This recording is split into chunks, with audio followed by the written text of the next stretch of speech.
warahmatullahi wabarakatuh. Kami dari kelompok KKN tematik COVID-19 T7257Y di bawah bimbingan DPL Bapak Eko Widi Pramodia Hadi dengan ini ingin menyampaikan hasil pekerjaan program kerja utama kami dengan tema edukasi penguatan ekonomi masyarakat. Materi akan disampaikan dalam bentuk PowerPoint yang dimana akan menjelaskan bagaimana masyarakat harus menghadapi krisis ekonomi selama pandemi COVID-19. Dengan saya sendiri, Alvin Rifki, NIM 111170073, dan rekan saya, Desti Pramesti Skartaji Putro, NIM 1511789. Ya, baik. Untuk materi yang pertama akan dibawakan oleh rekan saya, Desti. Desti, dipersilakan.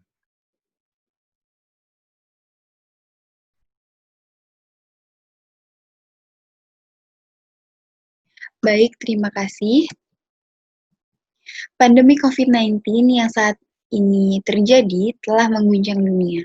Di pandemi COVID-19 ini, mau tidak mau terdapat dampak terhadap berbagai sektor. Berbagai negara kini tengah fokus tidak hanya pada masalah kesehatan warganya, tetapi juga pada dampak sosial ekonomi akibat pandemi ini. Pada tataran ekonomi global, pandemi COVID-19 memberikan dampak yang sangat signifikan pada perekonomian domestik negara bangsa dan keberadaan UMKM atau usaha mikro, kecil, dan menengah. Secara sosial ekonomi, dampak global akibat pandemi ini akan membuat 25 juta pekerja di PHK atau pemutusan hubungan kerja atau dipotong upahnya.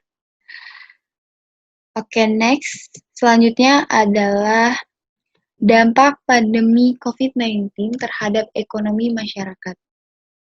Berdasarkan laporan Organization for Economic Cooperation and Development atau OECD, pada akhir bulan Maret 2020 lalu, memproyeksikan GDP global dunia hanya akan tumbuh sebesar 2,4%, sedangkan negara G20 hanya tumbuh 2,5%.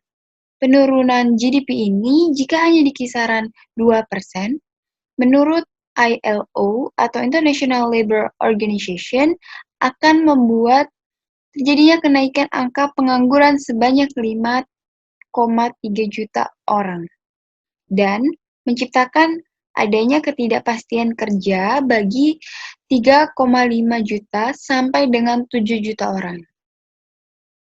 Nah, mereka yang di PHK dan dirumahkan ini akan menambah jumlah pekerja rentan di Indonesia yang sebagian besar menggantungkan hidupnya di sektor informal. Permasalahan ini semakin kompleks ketika banyak perusahaan yang mem-PHK dan merumahkan pekerjaannya tanpa memberikan hak-hak pekerja sesuai dengan undang-undang yang berlaku. Pada aspek UMKM, adanya pandemi ini menyebabkan turunnya kinerja dari sisi permintaan atau konsumsi dan daya beli masyarakat yang akhirnya berdampak pada sisi supply, yakni pemutusan hubungan kerja dan ancaman macetnya pembayaran kredit. Nah, materi selanjutnya akan dijelaskan oleh rekan saya, yaitu Alvin. Baik, terima kasih Desti atas waktunya. Untuk pembahasan berikutnya yaitu apa yang harus dilakukan. Jadi, lembaga-lembaga riset seperti Forbil Institute dan IGPA telah melakukan survei kepada masyarakat yang terdiri atas berbagai macam profesi yang dimana tujuan dari survei tersebut adalah untuk mengetahui masalah yang muncul akibat pandemi dan adaptasi masyarakat terhadap situasi tersebut. Jadi, survei ini telah mewawancarai beberapa responden. Yang pertama di sini ada Dayat, 38 tahun, seorang pengelola wisata berbasis komunitas di Kulon Progo. Masalah yang muncul akibat pandemi, wisata tutup, menyebabkan 51 karyawan, 4 warung warga, 3 pemilik kios cenderamata, dan 15 pemilik lahan kehilangan mata pencaharian, sehingga tidak menerima pendapatan sama sekali. Lantas adaptasi yang dilakukan, yaitu dengan cara bertahan hidup menggunakan tabungan dan modal usaha. Berikutnya ada Setio, 47 tahun, seorang pengusaha agen pariwisata di kota Yogyakarta. Masalah yang muncul, yaitu tidak adanya sumber pemasukan. Adaptasi yang dilakukan dengan cara bertahan hidup dengan ganti usaha berjualan sayur online. Baik, selanjutnya masih sama seperti bahasan yang tadi, yaitu ada lanjutan tabelnya. Di sini ada Johan, 25 tahun, seorang operasional kedai kopi di Sleman. Masalah yang ditimbulkan, terjadi penurunan pendapatan kedai kopi sebesar 75% karena target dari pasar industri kopi adalah mahasiswa. Sedangkan banyak kampus melakukan kegiatan belajar mengajar secara daring. Adaptasi yang dilakukan yaitu perubahan jam operasional dan berdampak pada pengurangan gaji serta mengurangi jumlah konsumsi sehari-hari. Berikutnya ada Santosa, 30 tahun, seorang pengemudi ojek online. Masalah yang ditimbulkan yaitu pendapatan bersih berkurang sebesar 50%, dari Rp150.000 menjadi sekitar Rp60.000 sampai Rp75.000. Adaptasi yang dilakukan dengan cara menurunkan kualitas dan kuantitas konsumsi ataupun mendapatkan pendapatan dengan nilai yang sama sebelum pandemi COVID-19 dengan syarat meningkatkan jam kerja 2 kali lipat. Selanjutnya, menurut OECD, beberapa solusi yang perlu dipertimbangkan untuk dilakukan, yakni 1. Protokol kesehatan yang ketat dapat diterapkan ketika pemerintah memberikan izin bagi UMKM untuk menjalankan aktivitasnya. 2. Pemerintah dapat mengeluarkan kebijakan untuk memberikan kelonggaran pembayaran cicilan hutang atau kredit bagi UMKM atau bahkan menunda proses pembayaran tersebut sampai 6 bulan ke depan dengan mempertimbangkan likuiditas keuangan UMKM. 3. Bantuan keuangan kepada para pelaku UMKM. Baik, selanjutnya.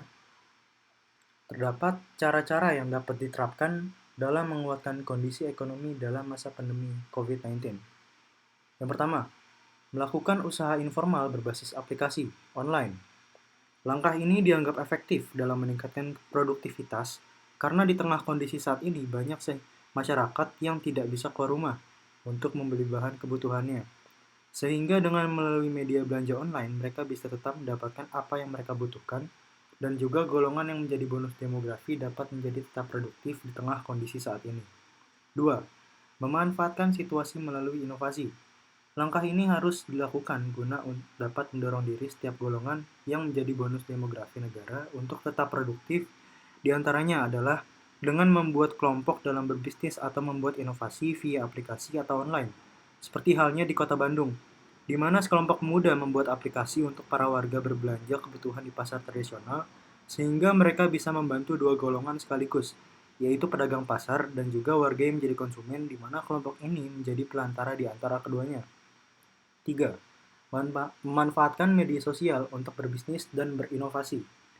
Di era saat ini, banyak langkah yang dapat ditempuh oleh para generasi muda, di antaranya yaitu melakukan bisnis berbasis media sosial, di mana dengan media sosial tidak akan terciptanya kontak langsung dan dapat mencegah penularan virus serta tetap menjadi golongan yang produktif.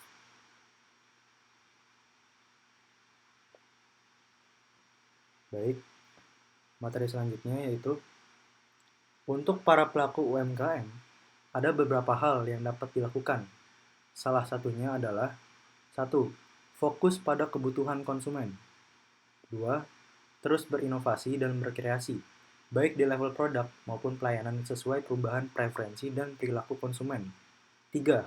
Kembangkan penelitian dan pengembangan untuk meningkatkan daya tahan ketika krisis melanda. 4. Tidak boleh cepat berpuas diri, karena persaingan akan semakin keras. 5. Persiapkan generasi berikutnya untuk menjadi pemimpin UMKM masa depan yang lebih tangguh. 6. Jaga hubungan baik timbal balik dengan vendor, supplier, dan juga distributor. 7. Berhimpun dalam organisasi UMKM sebagai sarana mengembangkan jejaring dan bisnis. 8. Kolaborasi dengan perbankan sebagai mitra strategis untuk sumber pembiayaan, informasi, dan pendampingan pengembangan usaha. Baik, terima kasih. Untuk kesimpulan dan penutup akan dibawakan oleh rekan saya, Desti.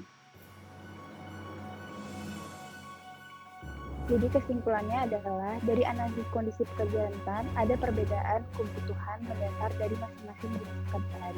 Dengan kurang tegasnya dan kurang sigapnya kebijakan yang dilakukan oleh pemerintah, maka perlunya kita sebagai masyarakat untuk melakukan beberapa hal cara agar perekonomian masyarakat tetap kuat. Salah satunya adalah fokus pada kebutuhan konsumen dan terus berinovasi dan berkreasi. Dengan begitu, diharapkan perekonomian masyarakat dapat menjadi kuat. Baik, sekian dari kami. Semoga materi yang kami telah berikan dapat bermanfaat dan dapat diterapkan di kehidupan sehari-hari.